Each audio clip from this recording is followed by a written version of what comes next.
KMOQ, Bristol, Vermont, and WNYV, Whitehall, Glens Falls. It's 8 o'clock.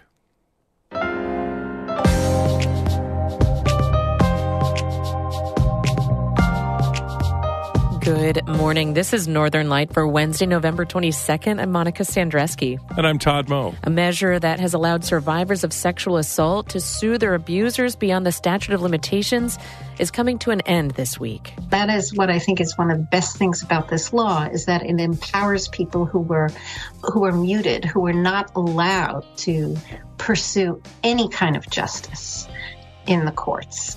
A look at the impact of the Adult Survivors Act coming up. As fall turns to winter, we'll listen back to an icy hike up Snowy Mountain in Hamilton County. I'm starting this hike kind of midday, so it's warmed up a little bit. Just like a pure fall day here. I'm down to my base layer and just really enjoying this clear, bright day in the woods.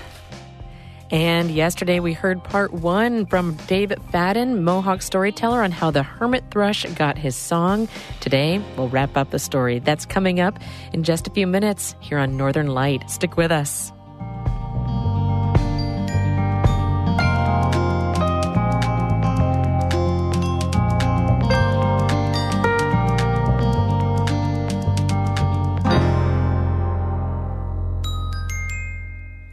Broadcast of Northern Light here on North Country Public Radio is supported by Mountain Orthotic and Prosthetic Services, a full-service practice committed to providing care for patients of all ages, with offices in Lake Placid, Plattsburgh, and Malone. Details and referrals at mountainonp.com.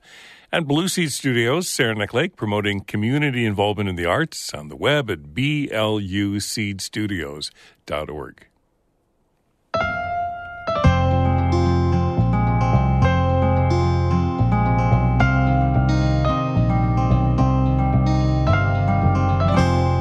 This is Northern Light. I'm Monica Sandreski. And I'm Todd Moe. A one-year window to file lawsuits against alleged sexual abusers under the state's Adult Survivors Act closes tomorrow. Karen DeWitt reports the Assembly sponsor of the bill says the law has been a success so far. The Adult Survivors Act opened a one-year legal window for people who were victims of sexual harassment or assault to file a claim in court, even if the alleged incidents occurred years or even decades ago. That window closes on Thanksgiving Day. The Assembly sponsor of the bill, Linda Rosenthal, says in that time nearly 3,000 claims have been filed. Among those are one against former President Donald Trump, where a jury found Trump liable for sexually abusing writer E. Jean Carroll and awarded her $5 million. Suits were also filed against hip-hop mogul Sean Diddy Combs. He settled for an undisclosed sum one day after the rape allegations were made. And the actor Bill Cosby, whose accuser says he raped her over 50 years ago. Cosby has been accused by multiple women, and he had previously been convicted of sexual assault, but that was later overturned. In addition, class action lawsuits were filed by hundreds of women who say they were sexually abused in New York's prisons. That is what I think is one of the best things about this law, is that it empowers people who were muted, who were not allowed to pursue any kind of justice in the courts. And I think, it helps those who file. It also helps those who can't get to file, because they see that society's listening to them, that they hear them, that it's not like in the past where people who were abused were told, shut up, I will ruin you if you say anything. In the final days of the one-year window, a lawsuit was filed against a state senator, Kevin Parker. The woman alleges that Parker raped her in her Brooklyn apartment in 2004 when she was helping him coordinate a relief effort for Haitian flood victims. Parker has a history of anger issues, including charges of assault against a traffic cop. They were later dropped when he agreed to take anger management classes. Parker hasn't commented on the charges. Rosenthal says, as in all of the lawsuits filed, the alleged abuser is still innocent until proven guilty. Allegations are just that. However, it's very serious when someone accuses someone of something so devastating as rape. But it has to be proven, and Senator Parker will have his day in court. Governor Kathy Hochul, who signed the Adult Survivors Act into law, calls the accusations against Parker shocking, but agrees that nothing's proven yet. We'll let that play out right now. It's extremely disturbing, and as the information unfolds, I may have a strong opinion on that, but right now I just want to see what else is out there.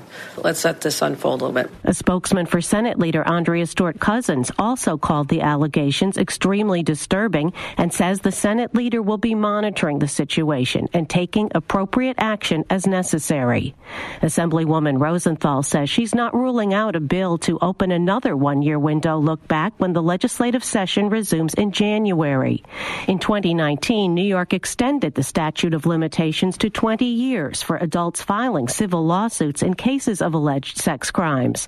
Rosenthal says perhaps those limits need to be lifted altogether. The statutes of limitations are based on antiquated views on certain crimes, and also written mostly by men. She says in cases of sexual abuse, it can be decades before someone is ready to come forward with an accusation. In Albany, I'm Karen DeWitt.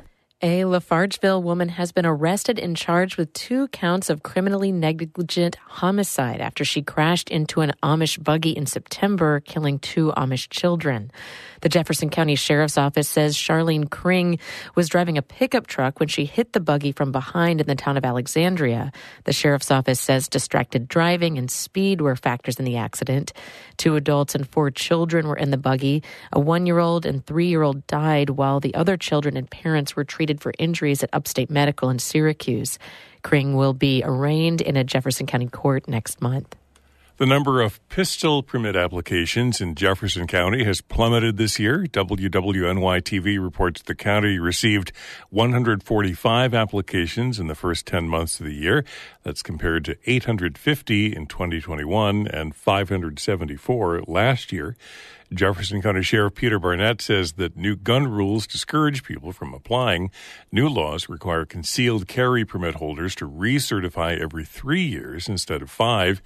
And now people buying ammunition must pass a background check before every purchase. Barnett told WWNY that the state's oversight is a, quote, waste of taxpayers' money.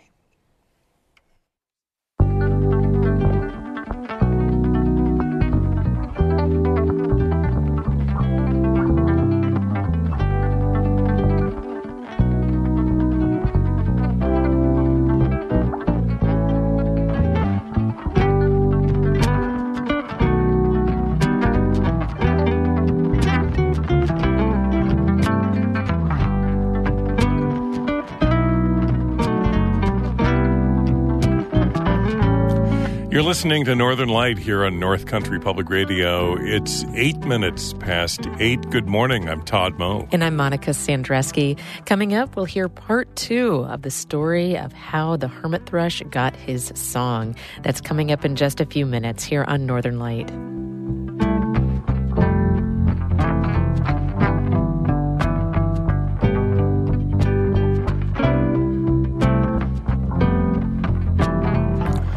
Broadcast of Northern Light is supported by North Country Children's Museum, Potsdam, with hands-on and minds-on exhibits and programs for children 12 and under and their families.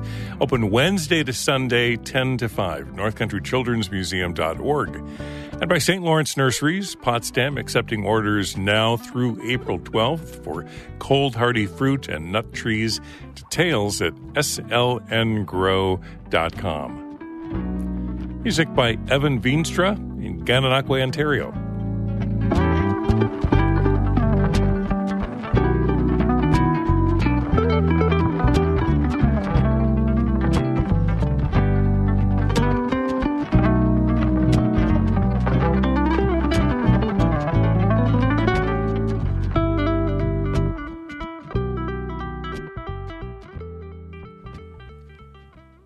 Congress has voted to extend the 2018 Farm Bill through next September.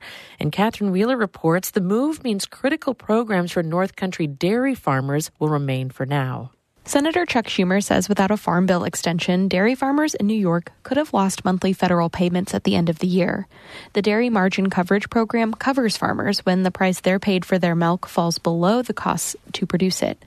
The dairy industry is the largest part of the state's agriculture sector, and St. Lawrence County is the third largest milk-producing county in New York. With the new extension, federal lawmakers have about 10 months to come together to make a new farm bill. The legislation is critical to the country's food and ag systems.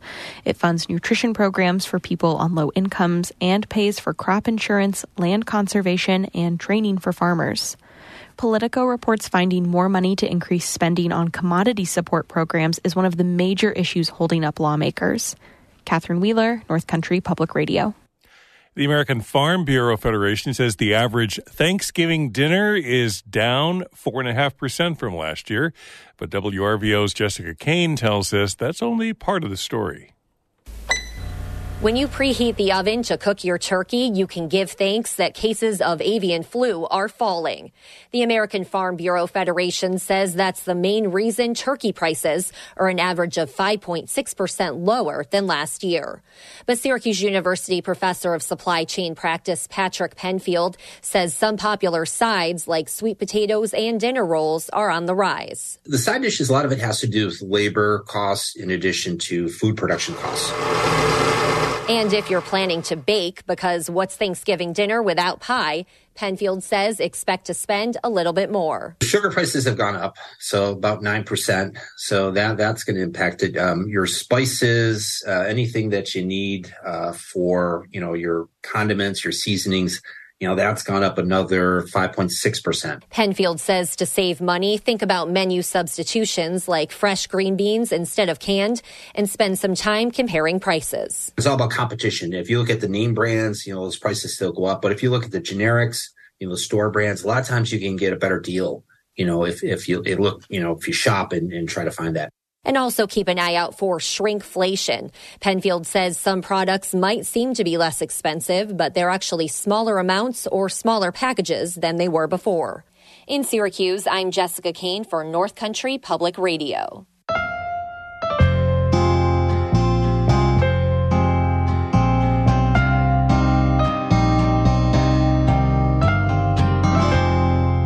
Winter is quickly approaching in the Adirondacks. Many summits are already covered in ice and snow, but it can still feel like fall at the start of most hikes. If you're heading into the mountains, you should prepare for winter conditions and pack microspikes. A few years ago, our Adirondack reporter Emily Russell hiked through both seasons up to a fire tower in Hamilton County. I've been wanting to hike Snowy Mountain, which is near Indian Lake, for years now. It's not a high peak, but a lot of people say it's just as hard. So I set out on what felt like the perfect day to summit.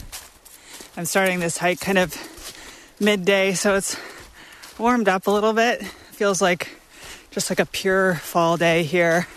I'm down to my base layer and just really enjoying this clear, bright day in the woods.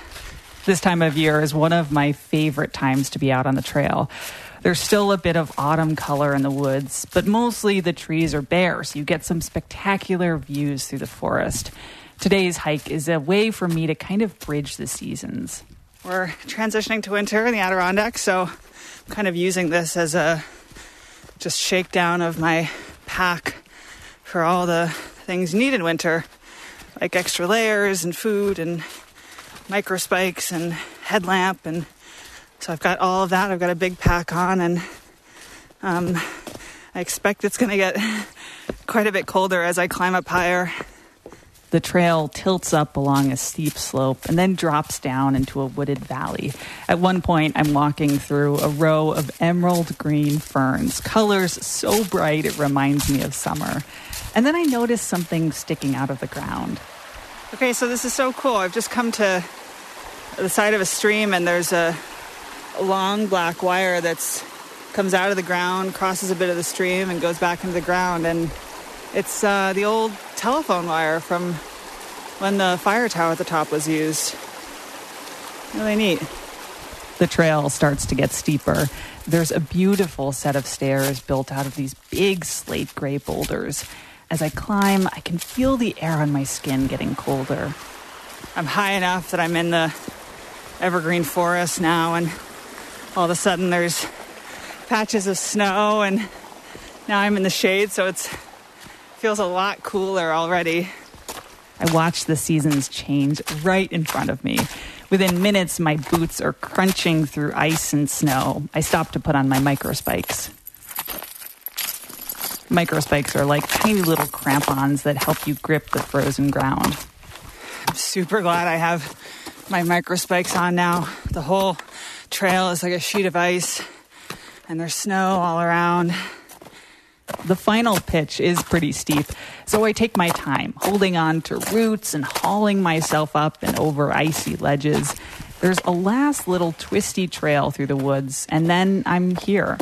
So, made it to the summit, which is in just a patch of trees, and there's a fire tower still to climb. The view gets better and better every step I take up to the tower. Okay, so it was a little nerve-wracking climbing this tower. It's really steep, but it's crazy beautiful up here right now. It's a totally clear, sunny day, and I can see like all of Indian Lake and just like ridgeline after ridgeline after ridgeline. It's really like one of the most amazing views I've ever seen in the park. On the fire tower on Snowy Mountain, I'm Emily Russell for North Country Public Radio. That audio postcard first aired in 2021.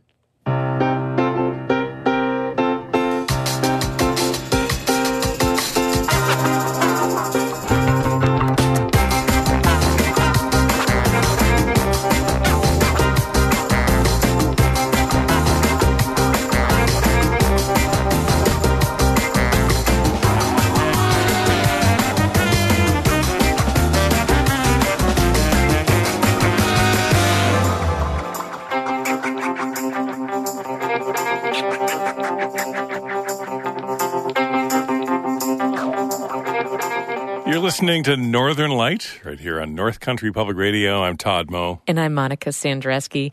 Coming up in just a minute, we'll hear the final part of our story on how the hermit thrush got its song. Then stick around after the show for Bird Note. We'll hear about how many jays, including the California scrub jay and blue jays, see and remember the physical world in exquisite detail. That's coming up at 8:42. But first, Todd has a look at the weather for us. The Weather Service says mixed wintry precipitation expected to continue for much of the morning. Should taper off this afternoon. There is a winter weather advisory that's still in effect until 1 o'clock today for all of the North Country, with still some slippery roads in some areas, especially the untreated surfaces. Highs by this afternoon should reach the upper 30s, low 40s. Then lows tonight around 30. Tomorrow, Thanksgiving, mostly cloudy, highs in the 40s. Partly cloudy Friday with highs upper 30s near 40. Right now, we've got scattered showers, 38 degrees here in Canton. So today we're going to hear the ending of a story we started yesterday. Dave Fadden is a Mohawk artist and storyteller. And yesterday he shared the beginning of a story on how the hermit thrush got his song.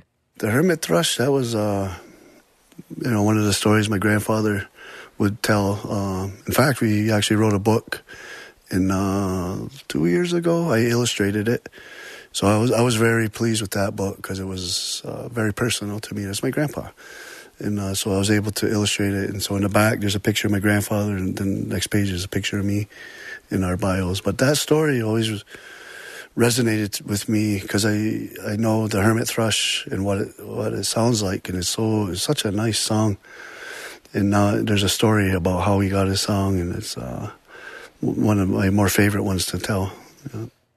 So Fadden sat down at the museum he runs in Anchiota near Paul Smith's and shared the story with myself and a couple from Essex County. Yesterday, he shared how the creator had come down to earth to see how creation was doing, and he realized the birds didn't have a way to sing. So he gathered the birds to a meeting and told them that at first light the next day, they should all fly as high in the sky as they can, and a song from above will come. The ones who fly the highest will get the most beautiful song. Well, that made the ground-dwelling thrush jealous of the eagle. So when the eagle wasn't looking, he hid in the eagle's wings. Sun comes up, and all at once, all the birds take off straight up into the sky. Now, they say there were so many birds that it got dark, blocked out the sun. Thousands, if not millions, all going straight up. Now, the first one to get tired was that little hummingbird. And what happened to him is he wasn't really paying attention. And he saw a little ant, and he was following that ant in the grass, and he was distracted. And he didn't realize that they all took off, and he looked around, and he said, hey, where is everybody? Then he looked up to see them all going. They already took off, and he says, wait for me. He took off, and he didn't understand that it was endurance. It wasn't a race. And so he thought it was a race, so he flapped his wings as fast as he could. He was getting a little higher and higher till he flapped his wings as fast as they could go, and they got stuck that way. That's why that little hummingbird today, you see him buzzing around. If you look at it closely, you barely see his wings. It's like a blur. But because he sprinted, he got tired right away. He used up all his energy. And when that happened, he started to drift back to the earth. The song from up above came down, and that became his. Now, if you see a hummingbird near a flower and you listen, you might hear a little squeak. That's it. It's not beautiful. It's not complicated. Just like a little beep. That's all he got. But he was content because now he could hover and buzz around.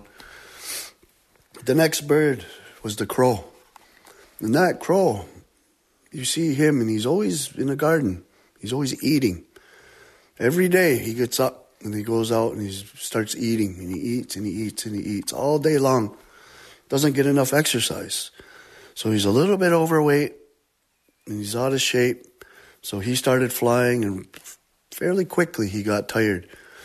And when that happened, he started to drift back down to the earth. Then the song from above came down and became his. Now that crow's song isn't beautiful at all. Caw, caw. And if you hear it all day, it gets a little bit annoying, I think. But they all continued on, all the birds, and they, one by one, used up all their energy, and they started to go back to the earth. The blue jay, the cardinal, the chickadee, the wren, the robin, all those birds were learning how to sing. And the higher up they went, the more beautiful the songs were getting. Till finally the sun set in the west and it was nighttime. And the only ones that were still flying were the larger ones, like the eagle. He was still going strong. The hawk, the owl, the blue heron, those types were still going into the sky straight up. Throughout the night, the next morning as the sun peeked over the horizon, Ogwex, the eagle, he looked around and he was all alone. Throughout the night, all the other birds, they got tired, they learned their songs and they went home. He was the last one and he still had energy. So he flew all day, most of the day until when the sun is straight up around noon. He finally got tired. Couldn't flap his wings anymore. He started to float back down to the earth. The song from up above came down and it became his. And that song isn't necessarily beautiful or complicated, but it's powerful. You hear that eagle scream, everything looks for him. It catches your attention. Very loud and very powerful. So he was singing that song as he drifted to the earth.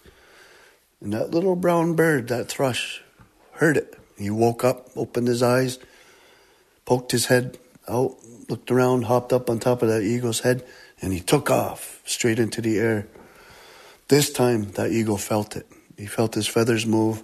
He looked up just in time to see that little brown bird take off. But there was nothing he could do. He was so tired, all he could do was glide back to the earth. But he was angry. Meanwhile, the little thrush continued into the sky, and he came right to the edge of what we call the sky dome. And it was there, he found a little crack in that dome, and he was small enough to fit through. And he poked his little body through, and on the other side he appeared. And what he saw was the most beautiful land you could ever imagine. Even the air had a different smell. It was sweet. In the sunlight, it wasn't too bright and it wasn't too dark. It was just right on your eyes. It was calm and peaceful. So he flew around and he found a forest. He went into the forest in the upper world. And it was there, as he was resting in the tree, a song meandered through the trees. And before he knew it, he was singing that song. That was his. The most beautiful song you could ever imagine. And it came from that beautiful land. He was so happy. He couldn't wait to sing for all the other birds and all of creation. He says, I have the best song. And he couldn't wait. Started going home, singing the whole way as he was headed back to the earth. And he was almost home when he saw that eagle waiting for him. And he saw the way the eagle was looking at him. His eyes weren't friendly. He was still mad. And that eagle, when he got home, he told all the other birds about what that little brown bird had done. He didn't play by the rules. And their eyes weren't friendly either. They were all mad at that poor little bird. And right then and there, he realized what he did was wrong. And he felt guilty. So instead of singing for all creation and all the birds and humans, he flew into the deepest part of the forest and he hid under the trees. He was ashamed. He didn't sing. He's quiet all day. All day, even today, those birds, they practice their songs. They're beautiful and they make us feel good. But you rarely hear him. That's why they call him the hermit thrush. The only time he'll sing is at dusk or early morning when everything's asleep or calming down. He can't hold back any longer and he'll sing that beautiful song. And when he sings that song, they say the sun shines brightly in our hearts. It makes us feel good. And that story is how the birds got their songs long ago. And the lesson, don't cheat.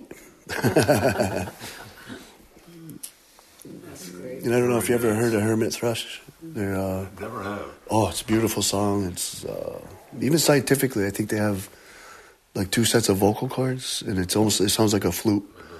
And I hear it just about every day here. And I sit on the porch, and you rarely see them, but you hear them. That was Mohawk storyteller David Fadden sharing the story of how the hermit thrush got his song.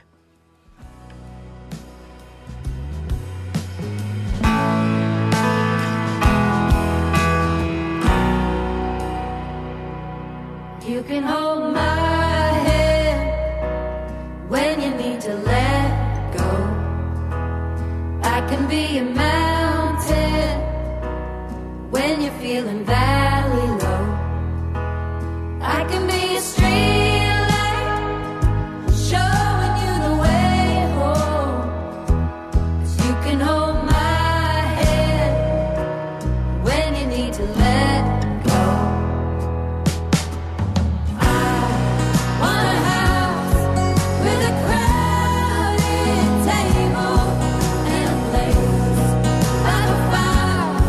Forever.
crowded table by the Highwomen. We wanted to play that to wish everybody a happy Thanksgiving tomorrow, no matter where you are, no matter who you're with. We are so thankful for you and so thankful to be part of this community.